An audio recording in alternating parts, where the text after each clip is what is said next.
estar en este museo que lo decía ayer, que lo quiero mucho, que quiero mucho esta casa y que museos y bibliotecas son, antes lo decía, oasis.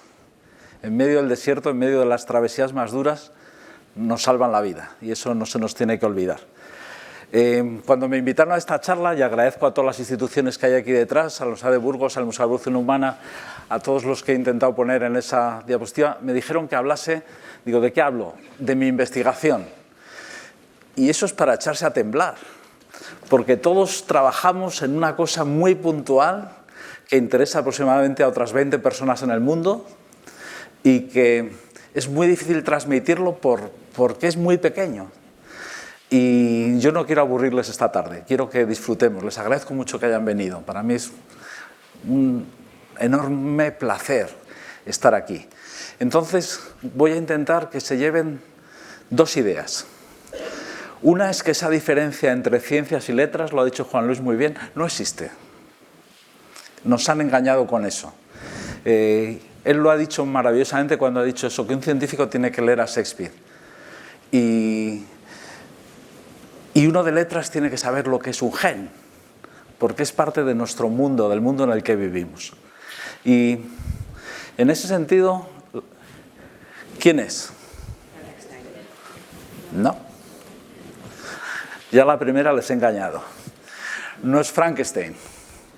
Frankenstein es el doctor que crea a lo que en el libro normalmente llaman la criatura.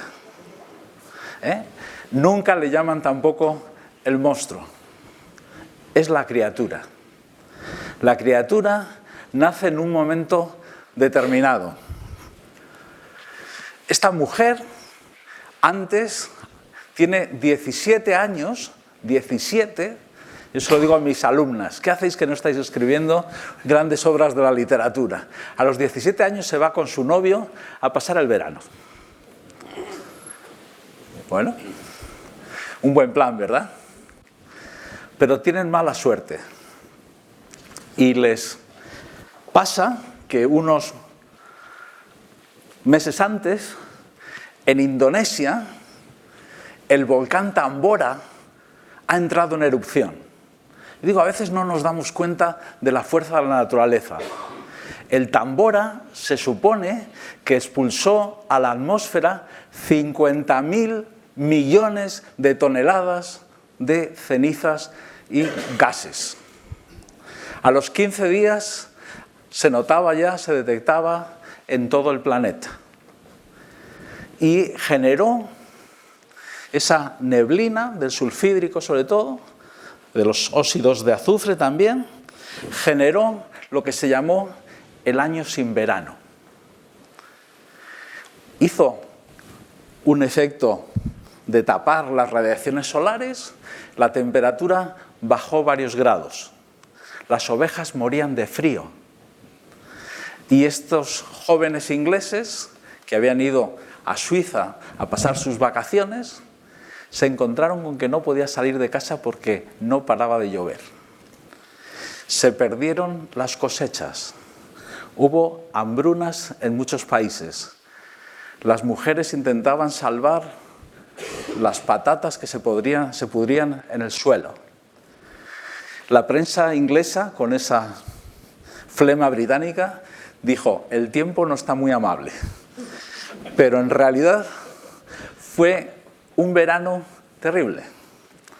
Como no podían salir, decidieron hacer un concurso, esos jóvenes, Mary Shelley, Percy Shelley, Lord Byron, el médico de Lord Byron, Polidori, para inventar historias de miedo. Bueno, estamos aquí encerrados en casa, vamos a pensar. Pero había un tema que les interesaba mucho, y es que pocos años antes se había empezado a trabajar por Galvani en lo que era el elixir de la vida. Galvani había visto una cosa llamativa en ancas de rana, que si de repente le daba una chispa, la pata de la rana se contraía. Y empezaron a hacer experimentos con distintos animales y veían algo asombroso. Fíjense que están aquí para no tener contacto con el suelo, subido en esas banquetas, que los animales se movían, se contraían. Parece que un animal sacrificado, solo una cabeza o solo un cuerpo, de repente, imagínense el asombro de esa gente, que le daban un chispazo y de repente se movía. El sobrino de Galvani, Aldini, como buen universitario, dijo: aquí hay negocio. Y entonces empezó a hacer demostraciones con cadáveres. Les daban descargas y de repente, como ven aquí, un ojo se abría, en algunos casos incluso se incorporaba, se ponía medio de pie, movía una mano. Claro, generó una enorme tensión, a ver si de repente van a volver a la vida. Y aquí tienen un grabado de la época donde dicen un cadáver galvanizado. Ahora nosotros lo relacionaríamos con el tratamiento del acero para que no se oxide. Pero en aquellos momentos eran las corrientes de Galvani, y fíjense lo que hay aquí. ¿Lo reconocen? Es enormemente parecido a una batería. Es una batería, una pila de Volta con los cables, y aquí vemos al muerto incorporándose, los diablos preocupados porque están perdiendo a su cliente, y la gente buena diciendo: se declararon leyes que si algún criminal volvía a la vida había que volverlo a ajusticiar. ¿Vale? Pero claro, esos jóvenes empezaron a pensar: si tú coges trozos de cuerpo y les das corrientes eléctricas, les activas, podríamos crear vida. Y así Mary Shelley hace esa historia preciosa de ese ser hecho de trozos que vuelve a la vida. Bueno, la segunda parte de esta charla vamos a hablar de trasplantes. Y probablemente lo más antiguo que tenemos relacionado con trasplantes, como ven, la ciencia está con la cultura, es esta historia. Dos santos, Cosme y Damián, patrones de medicina, ahora también compite con San Lucas. Este señor, que era un diácono de la catedral, creo que no era de la de Burgos, pero alguna parecida, tenía un problema en una pierna.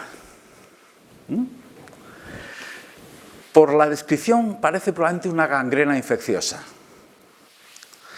Y este hombre, claro, imagínense en esta época, esta pintura creo que es del siglo XIII. Está muy preocupado con su pierna, qué es lo que le va a pasar, pero tiene un sueño. Él reza a San Cosme y San Damián, y por la noche él sueña que aparecen los dos y le quitan la pierna y le ponen una pierna de un etíope, dice la leyenda, de un africano, de un negro. Si se dan cuenta, el etíope tiene la pierna hinchada, que era la que tenía antes este diácono, ¿no? No sé por qué, pero esto aparece muchísimo en Castilla. Aquí tienen, en Valladolid, lo mismo, pero aquí ven que el donante no está muerto, sino que está vivo todavía, y quizá por esos criterios sociales pues no tiene derecho a cama como el diácono, sino que está en el suelo. Y en la Catedral de Burgos tienen otro ejemplo, que es exactamente lo mismo, que es porque la leyenda dice que el diácono, cuando se despertó por la mañana, aparta las sábanas y de repente ve que su pierna es negra, que los santos han hecho ese milagro, y es el milagro de San Cosme y San Damián. ¿Vale? Bueno, pero esto, aunque sea lo más antiguo que tenemos, es decir, ¿cuándo empiezan los trasplantes de verdad? Con este señor, Tagliacocci, claro, hemos empezado a usar armas de fuego. Las armas de fuego cambian totalmente. Cambian, por supuesto, las guerras, pero también cambian la sanidad, porque de repente algo que no era un problema antes se convierte en el problema principal, que son las quemaduras. Si tú estás trabajando con pólvora y salta una chispa o algo, si se te incendia la pólvora, te quemas. Entonces, él hace trasplantes de piel para quemados, siglo XVI. Y se da cuenta de unas cosas, que a veces el trasplante prende muy bien Y en otras clases habla de que hay un rechazo.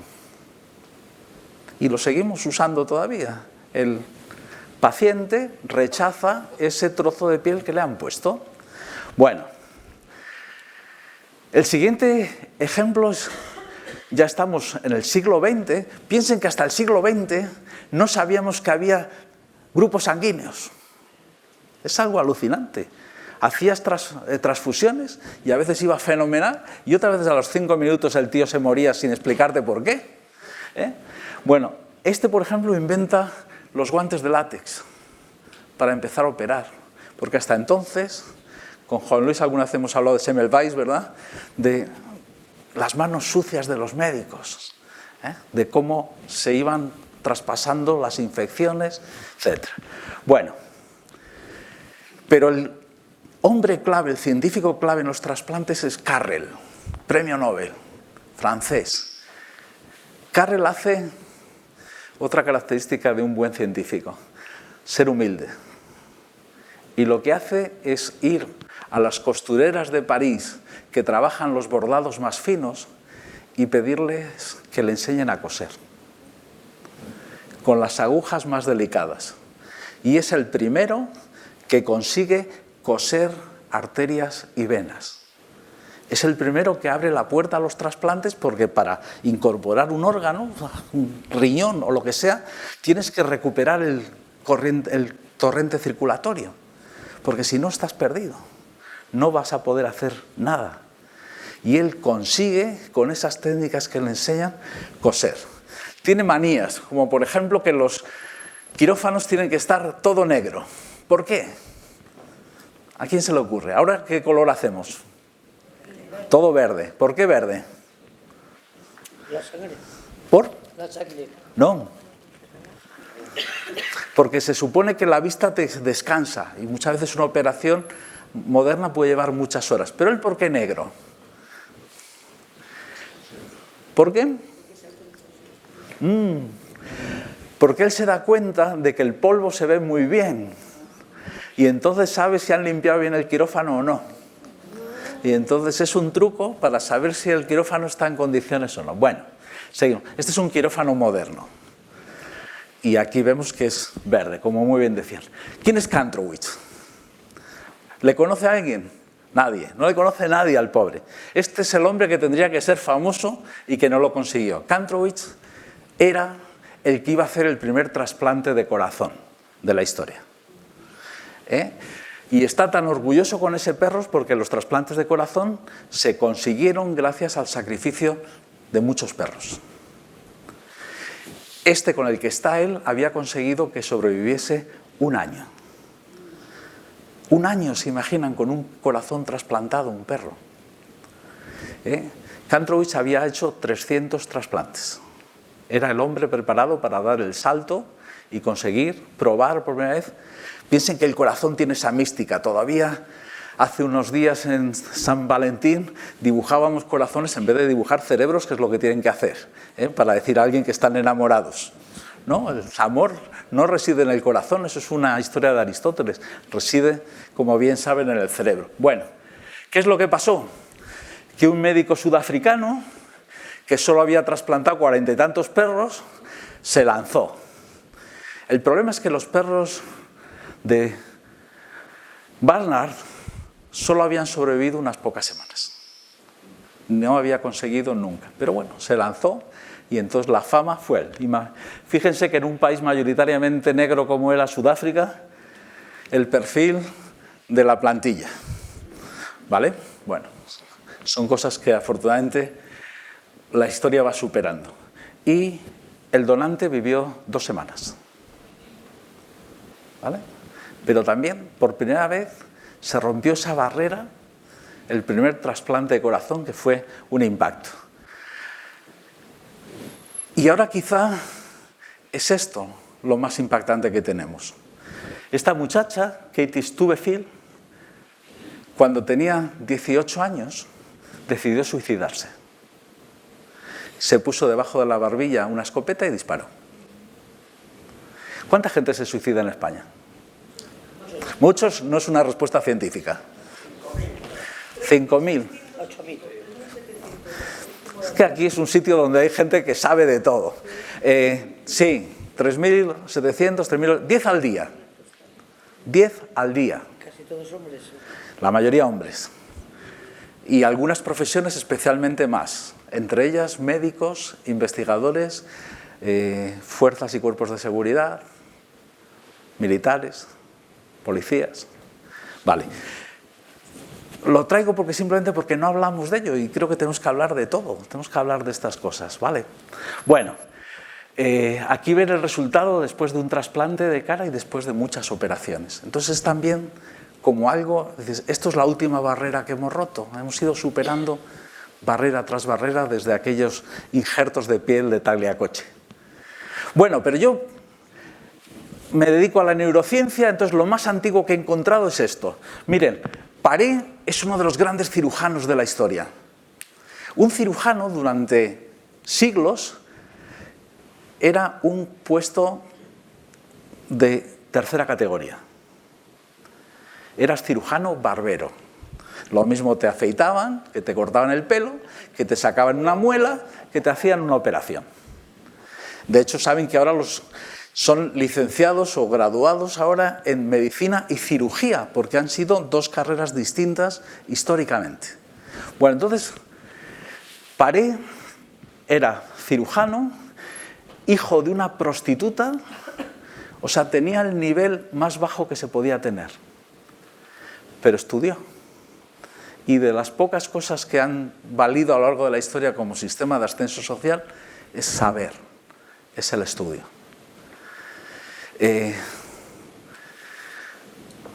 Paré trabajó en las guerras contra los españoles y los españoles le salvaron al menos 2 veces la vida porque curaba también a los soldados españoles heridos.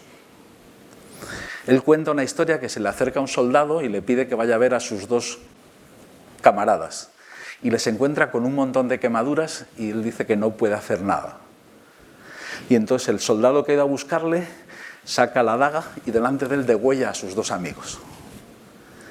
Y él le insulta al soldado, le dice que es un asesino, que es un sinvergüenza. Y el otro le contesta muy tranquilo, dice, ojalá si yo esté en la misma, alguien haga lo mismo por mí. ¿Vale? Bueno, pero Paré tiene, en sus memorias tiene esto, un caballero que por lo demás estaba bien, tenía la idea de que su cerebro estaba podrido.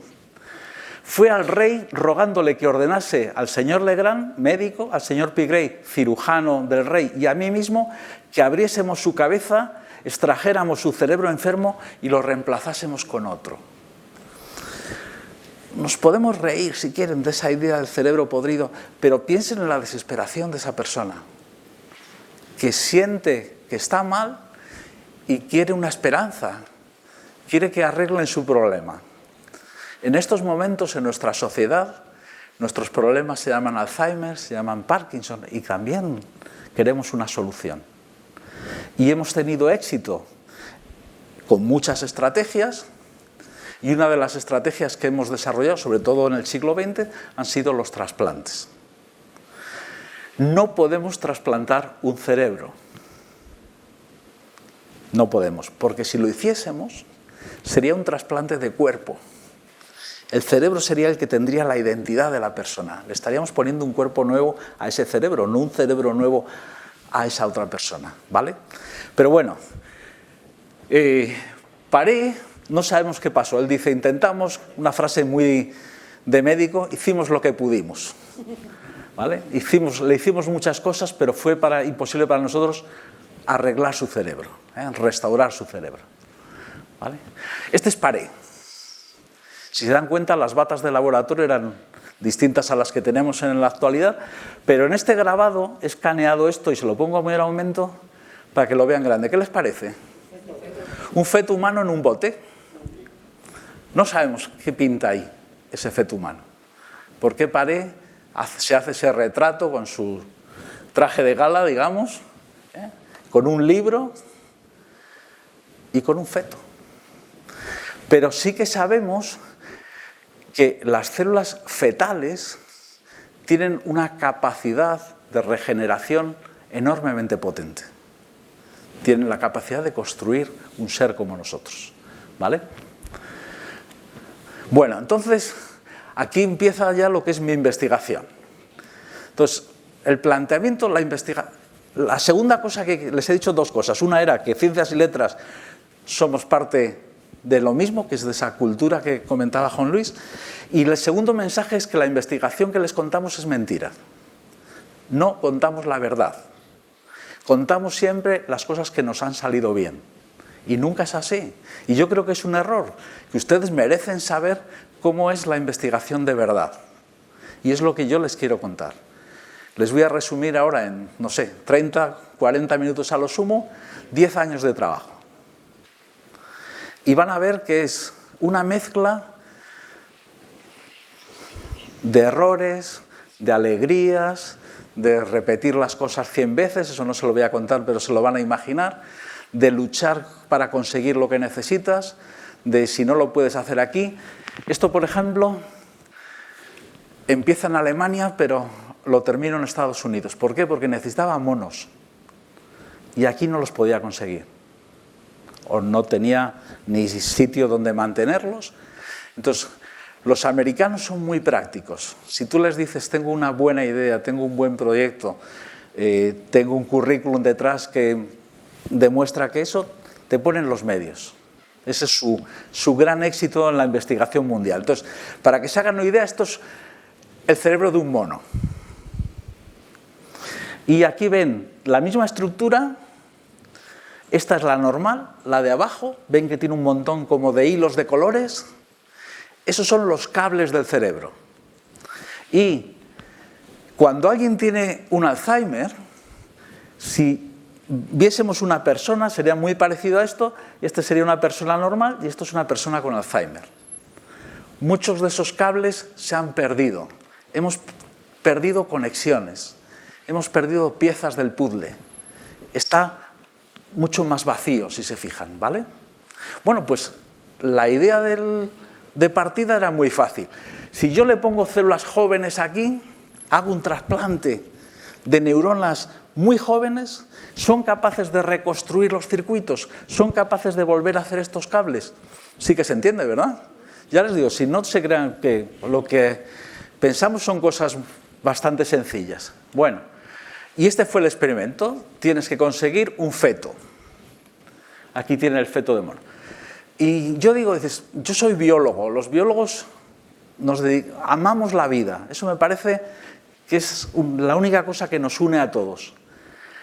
Y amando la vida tengo que hacer algo que para mí es doloroso, que es sacrificar un feto de un mono.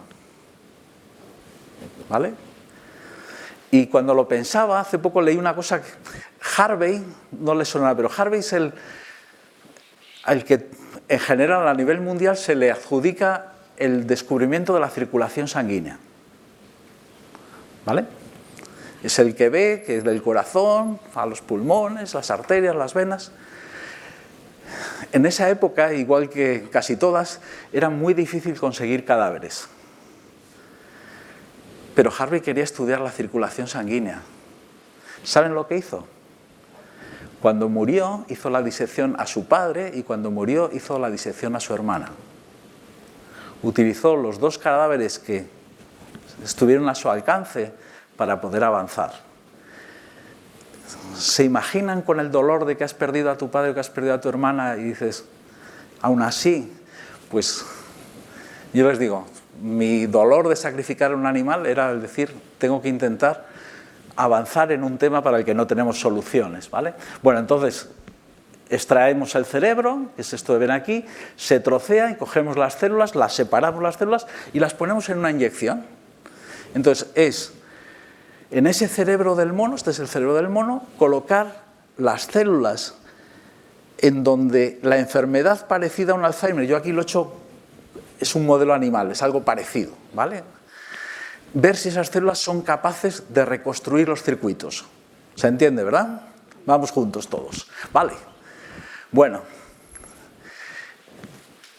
Lo haces y viene otra parte que no se cuenta nunca en la ciencia, que es lo que me toca es esperar. Pero me toca esperar un año. Entonces, claro, tú no aguantas a ver si esto habrá funcionado, si no, si tus inyecciones están ahí, si ha habido un rechazo como a Talegoche y las células de otro animal han sido expulsadas.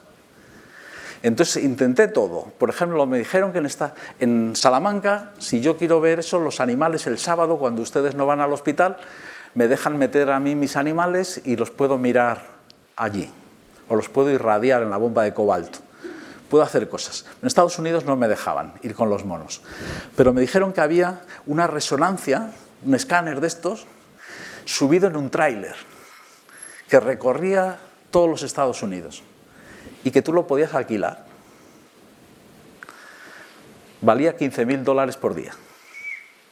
Entonces me enteré cuando las clínicas de la zona donde yo estaba venían y entonces yo alquilé un par de horas del tráiler y entonces ya podía llevar mis monos. Lo más divertido de aquello fue que tuve que ir a comprar pañales, porque si están anestesiados, como tenían que estar anestesiados para estar quietos, pues los esfínteres se relajan. Entonces en los pañales, cuando compré los pañales, pedí unas tijeras y empecé a hacer un agujero en los pañales, para gran sorpresa de la señora del supermercado. Pero también lo entienden, ¿no? Los monos tienen cola y para ponerles bien el pañal tenía que sacar la cola por fuera, ¿vale? Bueno, lo que quiero es que así es la investigación, tienes que resolver cómo demonios, qué hago con la cola del maldito bicho que no me deja ajustarle bien el pañal, ¿vale? Bueno, después de esperar un año, y esto fue lo primero que vi, esto es, los cerebros tienen dentro un hueco, tienen los ventrículos cerebrales. Y dentro del ventrículo había una pelota un año después. Entonces, la ciencia es una mezcla de buenas y malas noticias. La buena noticia es que las células habían sobrevivido, que estaban ahí. La mala es que estaban ahí flotando en medio del líquido y ahí no me valían para nada. Más trasplantes, este es el aspecto normal del cerebro y este es el de uno de mis trasplantes. Cuando lo ven mis amigos médicos, tanto trabajo para generarles un tumor a los pobres animales. Porque esta es la pinta que tiene un tumor cerebral. Pero no hay tumor. Todas estas células ya no se dividen. Han crecido, se han desarrollado, se han dividido, han formado conexiones, pero ya no siguen adelante. Vale, lo ven quizá mejor con otra técnica. Este es el normal y este es el trasplantado. Entonces, esas células que he puesto están intentando construir un cerebro, porque es para lo que están. Están formando conexiones entre ellas. Entonces, pero si lo ven, esto no me vale para nada. Estoy generando ahí una estructura muy diferente a la real. ¿Vale? Las células se han convertido en lo que queremos. Esto sí, porque estas son neuronas colinérgicas. Estas son los que pierden a alguien con Alzheimer. Entonces, hay muy buenas noticias. El cerebro no tiene rechazo. Es una cosa alucinante, no rechaza. El cerebro no tiene receptores de dolor. Yo les puedo, no lo voy a hacer, no lo hagan en su casa, poner anestesia local y abrir la tapa de los sesos y charlar con ustedes con el cerebro expuesto. ¿Vale? Eso se ha hecho para algunas cosas. Bueno, y luego veía un montón de conexiones. Este es el control, este es el normal y este era el trasplantado. Entonces, si se dan cuenta, tiene muchos más cables. Entonces esto no es bueno tampoco, porque puede generarme ruido. ¿Vale? Entonces esta estrategia, si se dan cuenta, de buenas noticias y malas noticias. Y así es siempre, al menos en mi vida, siempre ha sido así. Esta es la foto más bonita que tengo. Digo, cuando estoy deprimido la veo y ya me pongo contento. Esto es trasplante, esto es trasplante, esto es trasplante y este es el cerebro, digamos, con Alzheimer. Yo lo que quiero es que estos hilos vengan para acá. Pero no lo hacen. Se conectan entre sí partes del trasplante. ¿Por qué? Quizá porque estas células son maduras y estas son muy jovencitas. Entonces se llaman entre sí, se conectan entre sí. Y lo que nos falla aquí es que no consigo guiarlas a donde las quiero. ¿Vale? Pero fíjense que están formando conexiones y eran células sueltas. Hay cosas muy llamativas. Bueno, entonces la segunda estrategia es, bueno, eso... buenas y malas noticias. Y si probamos ahora con células madre en vez de con esas del feto, ¿Se acuerdan que hubo mucha polémica con las células madre, que si algunos países las prohibían, los temas también éticos? Y se han dado cuenta que ya no hablamos de esto. ¿Por qué? Bueno, porque al principio la fuente ideal eran los embriones. Y entonces, claro, si podíamos destruir un embrión humano, con todo lo que eso implica, de temas morales, legales, etc. Pero luego hemos descubierto que los adultos tenemos muchas células madre, por muchas partes del cuerpo. Entonces, una zona donde tenemos células madre, por ejemplo, es la grasa. Hay mucha gente dispuesta a que le hagas una liposucción gratis y te quedes con lo que saques. Entonces ya no es un problema, porque ya son fáciles de conseguir en un adulto sin tener que recurrir a los embriones, ¿vale? Y por eso ya no hay ese debate. Bueno, de donde sabíamos mucho ha sido de la sangre. ¿Todos se acuerdan de José Carreras? José Carreras se acordarán que tenía una leucemia y en aquellos tiempos una leucemia era casi una condena de muerte, o sea, una palabra terrible. Y de repente entramos con que las leucemias, pues, oye, que empiezan a ir bien. Y esto de Carreras, ¿qué hará? ¿30 años ya? ¿O más? Vale, entonces, deciden algo enormemente sencillo y que funciona. Una leucemia, el nombre leucos es blanco. ¿Vale? Entonces es que tú tienes algún problema en la producción de glóbulos blancos. Claro, si tú te quitas la sangre, lo podríamos hacer, sacarte la sangre y ponerte sangre nueva. Pero a los pocos días otra vez tienes glóbulos blancos estropeados. Entonces no funciona, no puedes hacer eso. Los glóbulos blancos se forman en la médula ósea que está dentro de los huesos. Entonces el truco con Carreras, y que se hace ya mucho, lo habrán visto, es irradiamos.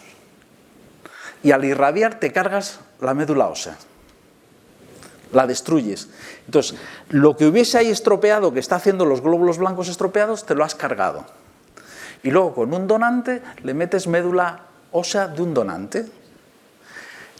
Basta una única célula para reconstruir todo el sistema hematopoyético. Con una única célula que prenda, eso. Entonces, como es el sistema hematopoyético del donante, se acabó el problema con los glóbulos blancos y se acabó la leucemia. ¿Se ha entendido esto también? Da gusto con ustedes.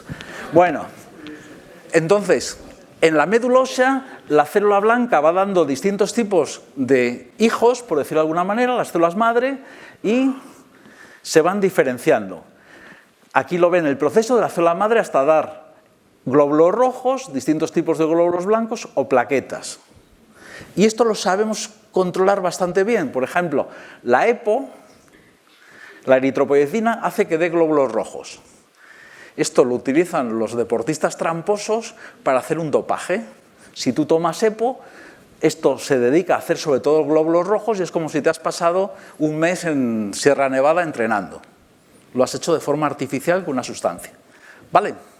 Bueno, entonces, en función de qué de estas sustancias ponemos, obtenemos una cosa u otra.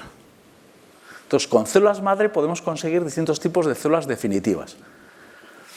¿Qué les parece este bicho? Un ajolote. Cortázar tiene un poema precioso al ajolote.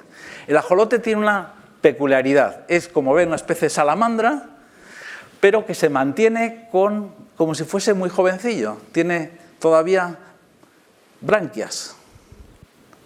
¿Vale?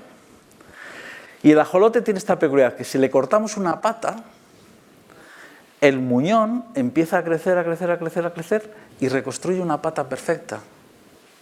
¿Se imaginan lo que es eso? Que se forman músculos, huesos, piel, cartílago, todo. Nosotros no sabemos por qué hemos perdido esa capacidad. Pero en el cerebro del ajolote hay también lo mismo, hay células madre y de hecho si les quitas un trozo de cerebro lo reconstruyen. Claro, dices, si tenemos células madre, y dices, ¿y nosotros tenemos células madre? La respuesta es sí.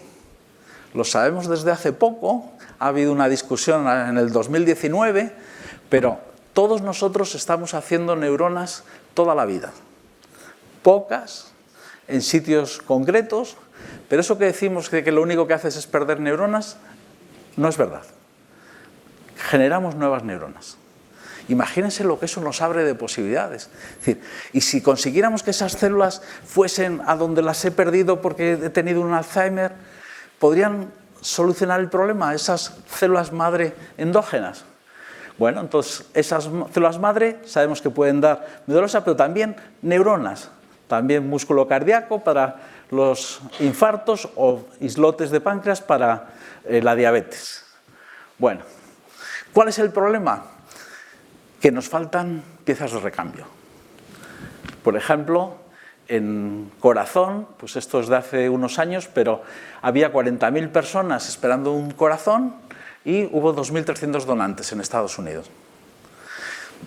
También hay que decir las cosas con crudeza. Los otros 37.000 se murieron esperando, porque no apareció un donante. ¿Vale? Bueno, entonces la segunda línea de investigación fue decir, venga, vamos a intentar que esas células madre que están dentro del sistema nervioso central nos solucionen el problema. Esas células madre dan neuronas y otras células ayudantes que son glías. Y estas líneas de abajo, yo digo, si esto me lo hubiese puesto un alumno hace 5 años, le había puesto un 0.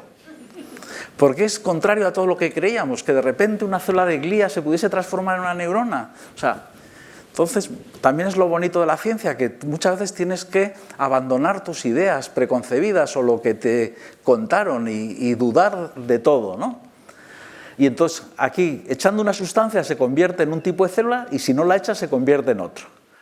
Yo trabajo con estos ratones. Estos ratones tienen una mutación y se van quedando paralíticos.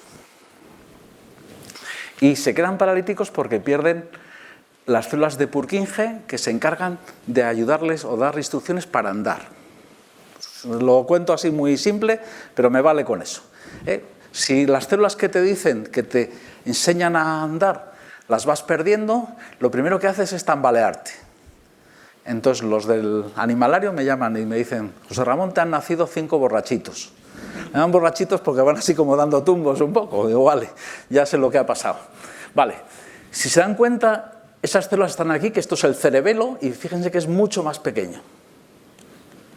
Y aquí las vemos, a 50 días, a 70 empiezan a desaparecer, y a 90 casi no quedan. Y este es el control. ¿Qué es lo que les quiero decir? Yo tengo un animal que es enorme, tiene una vida muy triste, porque es estéril, no encuentra la comida porque ha perdido el olfato, tiene muchos problemas. Pero para los investigadores, para nosotros, para los seres humanos, es un regalo, porque pierde neuronas en días concretos, neuronas concretas. O sea, esa mutación avanza y empieza a aparecer, como les digo, a los 60 días, a los 70, a los 90 es casi completa. Entonces yo puedo intentar sustituir estas células de Purkinje. Puedo ver si soy capaz de cambiarlas por nuevas, ¿vale? Son más grandes y eso también tiene su explicación, las pocas que sobreviven. Bueno, entonces, una posibilidad es inyectar marcadores y con eso yo puedo seguir las células nuevas que están naciendo. Entonces, esas células migran a través del cerebro y aquí ven unas que llegan hasta el bulbo olfativo, es otra región que estudiamos. O sea, por eso pierden el olfato, porque les falta. Entonces dices, si yo tengo un animal que pierde neuronas, que es este, ¿esas células madre que están dando neuronas producen más? La respuesta es no. No responde el sistema. Sigue haciendo el mismo pequeño número que hacía. Si ustedes pierden sangre, porque han donado sangre o porque han tenido un accidente, su cuerpo inmediatamente lo nota y se pone a producir más sangre. El cerebro no lo hace. Si perdemos neuronas, no produce más neuronas. Quizá por miedo a que eso genere ruido, no lo sabemos muy bien por qué. Entonces, no hay más proliferación. Migran, tardan 2 semanas, pero no migran más, ni migran más rápido, nada por el estilo. Igual, no hay diferencias. Se diferencian a distintos tipos de neuronas. Lo mismo, los mismos marcadores, no hay diferencias. Y supervivencia, aquí sí que hay una cierta diferencia, o sea, en el animal normal sobreviven más quizá porque forman mejores contactos. Entonces, esas células endógenas que producen nuevas neuronas no nos están solucionando la neurodegeneración. Esa es la conclusión también, aunque lo mismo que les decía antes, hemos aprendido un montón a manejar estas neuronas, a seguirlas, a lo que sea. Bueno, tercera parte, si no me funciona con las propias células, voy a ver si yo poniendo células desde fuera, como hacemos un trasplante, me funciona. Y esa es la tercera estrategia que probamos. Y se basa en una cosa que es muy llamativa, y es que en la médula ósea se produce sangre, pero también se producen células de músculo cardíaco, de epitelio, de hígado y neuronas. En los huesos producimos neuronas, que en la médula ósea de dentro del hueso, ¿vale? Un día discutíamos por qué esas neuronas, ahora les voy a enseñar que consiguen llegar al cerebro, luego tienen que atravesar la barrera hematoencefálica. Pero les he dicho que no hay rechazo. No hay rechazo porque no sé si les suena, las inmunoglobulinas son unas proteínas que se encargan del rechazo. No consiguen atravesar la barrera hematoencefálica y por eso no hay rechazo. Y sin embargo, esto que son células, una célula es como 1.000.000 de veces más grande que una proteína, sí que atraviesan. No sabemos cómo demonios. A mí me preguntaban, ¿tú darías un dedo por saber cómo atraviesan la barrera encefálica? Digo, un dedo no, un brazo de cualquiera de mis becarios, ¿no? Bueno, entonces, si yo cojo células de un donante y las quiero ver en el cerebro del receptor, el problema grave es distinguirlas. Porque ahí tengo millones de células, entonces, ¿cómo son unas y cómo son otras? Entonces, hemos usado distintos trucos, pero les voy a enseñar dos. Uno es que el donante sea macho y el receptor sea hembra. ¿Vale? Entonces, saben que los machos, hombres y ratones, tenemos XY, 2 cromosomas. Y las hembras, mujeres y ratonas, tienen XX. Entonces, si el donante es un macho y el receptor una hembra, si hay un cromosoma Y, esa célula viene del donante, tan fácil como eso, ¿vale? Entonces, los investigadores, sabes que mandas muchas veces a publicar algo y no se lo creen, o nos pidieron que lo confirmásemos de otras maneras. Y hemos usado un ratón que es verde. Y yo digo, no es que sea verde superficialmente, es verde todo el ratón. No se ve a simple vista, hay que usar una luz de estas como las de las discotecas. Entonces yo tenía un becario que quería hacerse también un champú con eso porque pensaba que cuando entrase y se pusiese su pelo de color verde triunfaría allí. Todos lo veíamos difícil conociéndole, pero bueno. Esto es un dibujo de Cajal. Cajal es el mejor científico español de todos los tiempos, a la altura de los grandes, a la altura de Darwin, Newton, Lavoisier, de cualquiera. Y este es uno de sus dibujos maravillosos de una célula de Purkinje, esa que hace que mis ratones empiecen a quedarse paralíticos cuando la pierden. Acuérdense de cómo es, ¿vale? Tiene un árbol así, es un árbol plano, o sea, si la pusiéramos de lado sería como una mano, la verían así, ¿vale?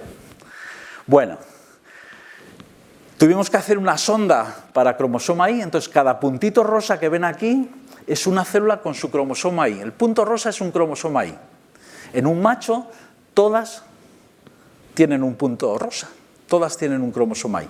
Y en una hembra, ninguna.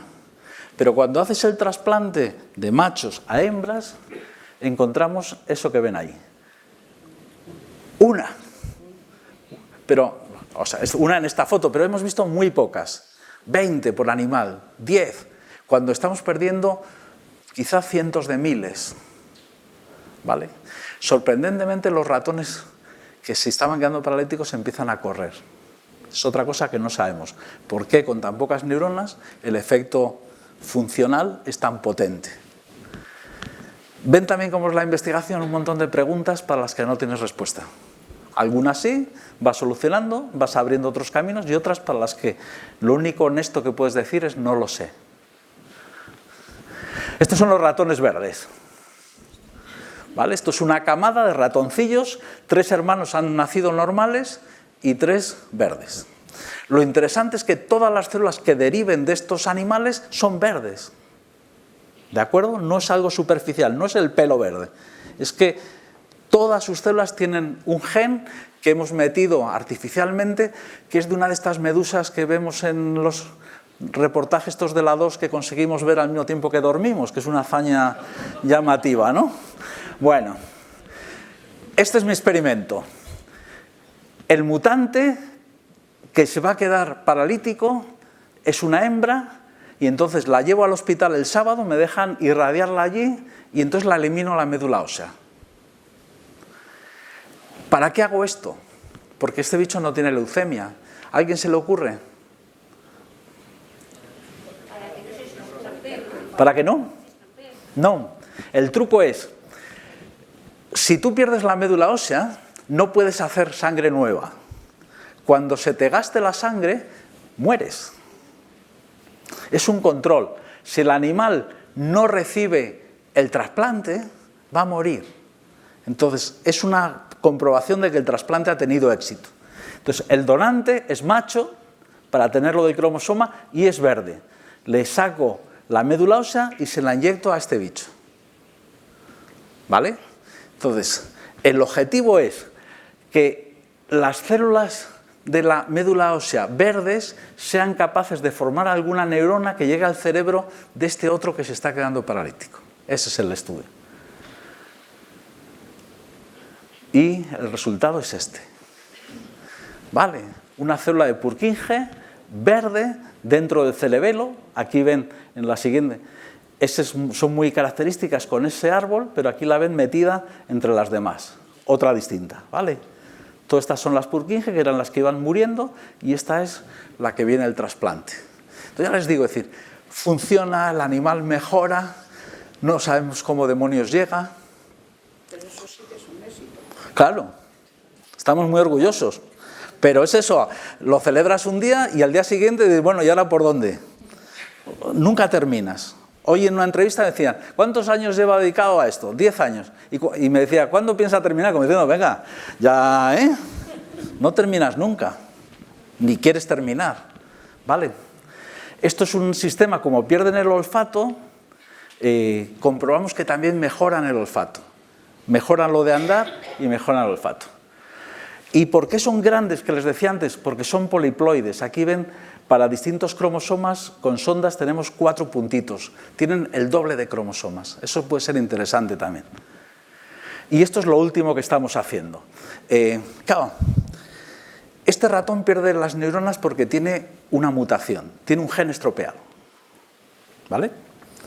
Entonces dices, claro, estamos intentando sustituir a las neuronas que se han perdido, pero sería mucho mejor si consiguiésemos reparar ese gen. El problema es que dices, ¿cómo llevo un gen a cada célula? Pero ahora, como estamos todos puestos mucho en virus, lo van a entender muy bien. Como saben, los virus saltan con mucha facilidad. Y tenemos virus modificados para que no tengan ningún tipo de riesgo, ningún tipo de peligro, que están especializados en saltar de neurona en neurona. Y estos virus se llaman defectivos porque no vivirían en condiciones normales, les puedes meter distintas cosas. Y entonces cuando vayan saltando de célula en célula, van llevando el gen que yo quiero. Entonces lo que hemos conseguido también en un grupo de células, bueno, básicamente es esto. Este es el punto que me interesa. Estos son los animales que van perdiendo neuronas y este es el tratado con esos virus que le meten una proteína que hace que no degenere. Entonces conseguiríamos eso, o sea, es decir, no tener que sustituirlas, sino evitar que haya esa neurodegeneración. ¿Vale? Y la penúltima, ¿le reconocen o no? Robert De Niro, muy bien. Y esta es una frase del libro de Mary Shelley. Ella dice, los científicos modernos prometen muy poco. Saben que los metales no se pueden transmutar, no podemos hacer alquimia y fabricar oro, y que el elixir de la vida es una ilusión. Y yo creo que está bien así. O sea, el problema, antes en una entrevista me decían que si en mi mundo había pseudociencias, digo, las hay a patadas. Y el problema es que muchas veces la ciencia tenemos poco que ofrecer, mientras que la gente que ofrece milagros, claro, es mucho más atractivo que nosotros. Pero esos milagros no funcionan. Entonces lo único que hace es desplumar a la gente. Y ese es otro mensaje, me temo que importante. Si se fijan, ¿cuál es lo más característico de Frankenstein en todo lo que le ponen? Fíjense la imagen del principio, si se acuerdan, y esta última. Lo más llamativo son las costuras.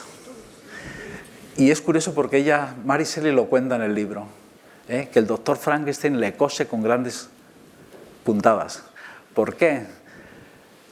Porque un cirujano hace pequeños puntos para que la cicatriz no se note. Pero en cambio, cuando haces una autopsia, la haces grandes, porque ya da igual. Y entonces con Frankenstein hacen grandes pasos. Pero el punto importante, apuesten por la ciencia. Yo creo que las respuestas que necesitamos, si salen de algún sitio, estarán ahí. Y nada más, ahí están mis datos. Si alguien quiere, no sé, escribir algo, preguntar algo, y estoy a su disposición para cualquier duda. Muchas gracias.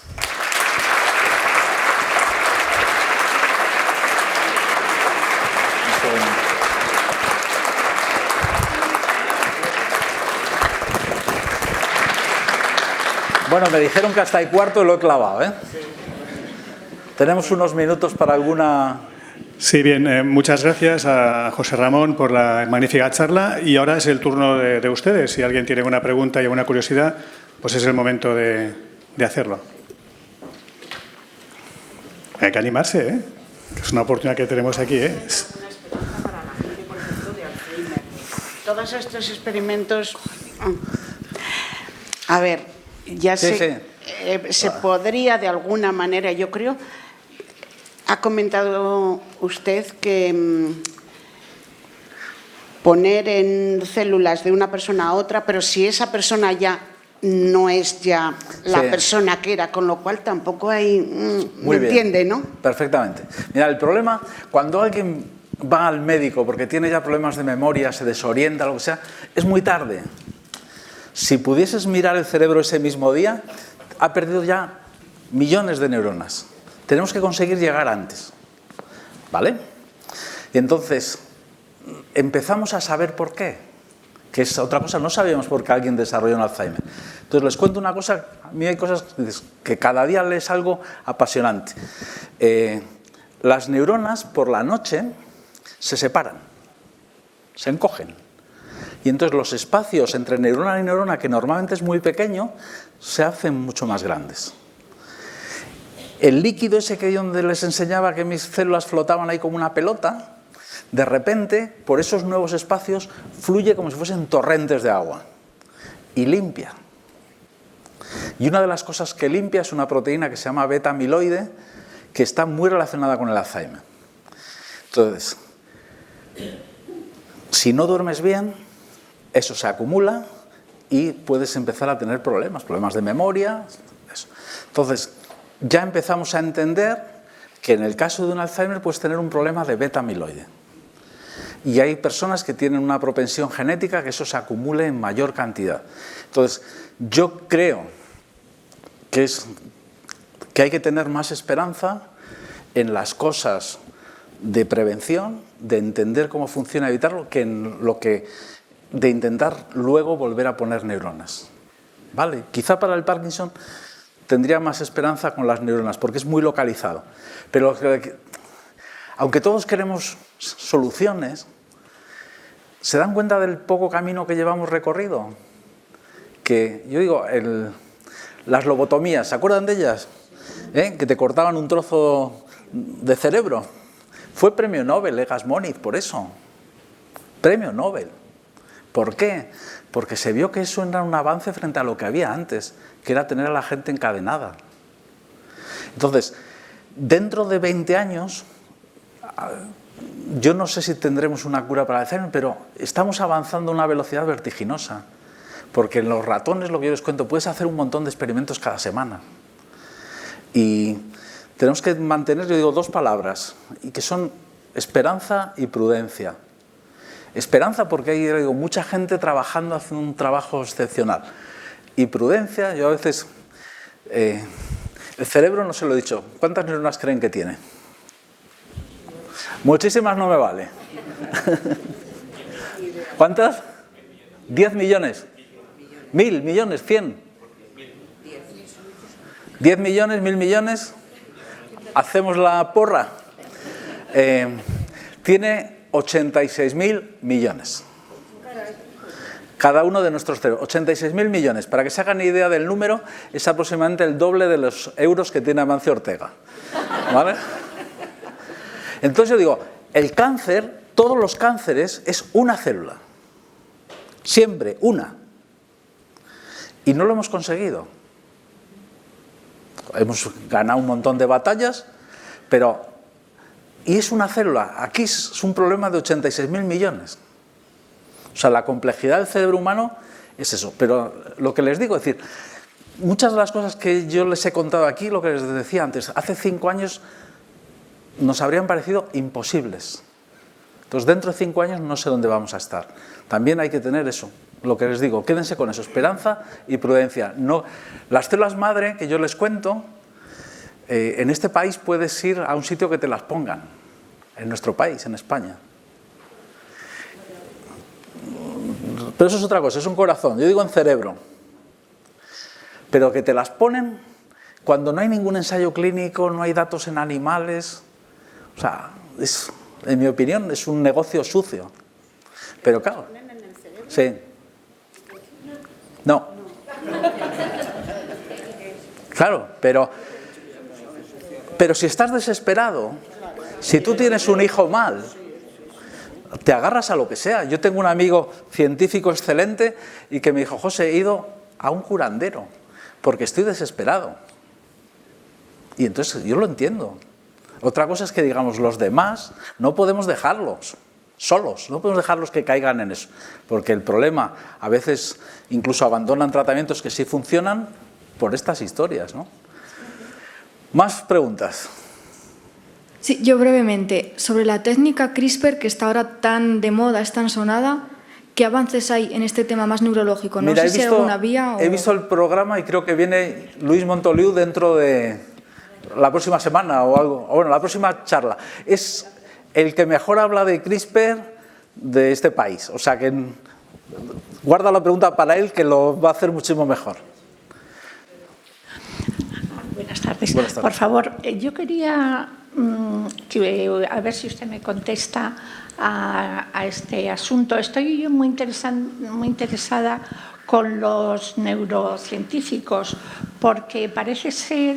Bueno, sigo a Manes, al doctor Manes, no sé si sabe usted quién es. Facundo Manes. Sí, y entonces parece ser que dependiendo de nuestras actitudes diarias y actividades, pues podríamos modificar... Hay que modificar el comportamiento para que nuestro cerebro siga renovando las neuronas, siga abriendo nuevas vías para no envejecer. Sí.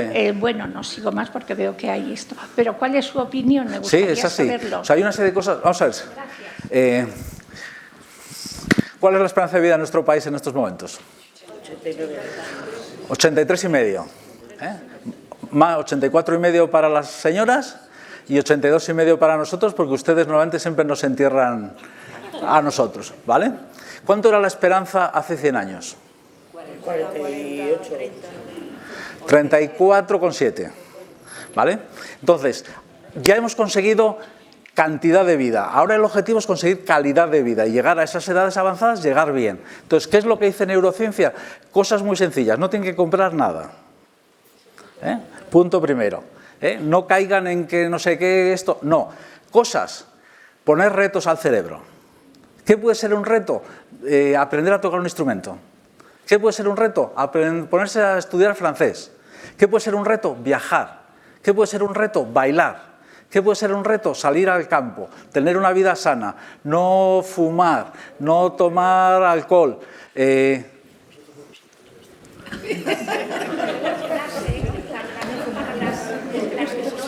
Sí, entonces lo que les digo es decir, pongan retos al cerebro, no estén de forma pasiva, sino hagan cosas, leer, Si no pueden viajar, leer es una forma de viajar muy barata. Les va a transportar a otros lugares y a otras épocas. Todos los temas relacionados con la música, aprender a tocar un instrumento, a apuntarse a un coro. Todo esto lo que les cuento, hay datos de estudios detrás de lo que les digo. O sea, no es mundo de la piruleta. Es que pongan a su cerebro retos. El que diga, pues además cosas que les apetezcan. Es decir, yo toda la vida quise, ¿qué es eso que toda la vida quiso usted? Escribir la historia de su familia, hágalo. Lo que quiso, ¿qué fue? Aprender a pintar acuarela, hágalo. Y aparte de sentirse bien, le están dando a su cerebro un plus de juventud, de nuevas conexiones, de más producción de neuronas, de reorganización de circuitos. Y lo que he dicho, lo que les he dicho, no tienen que comprar ninguna máquina, ninguna pomada. ¿Vale? Se me ocurre, José Ramón. Sí.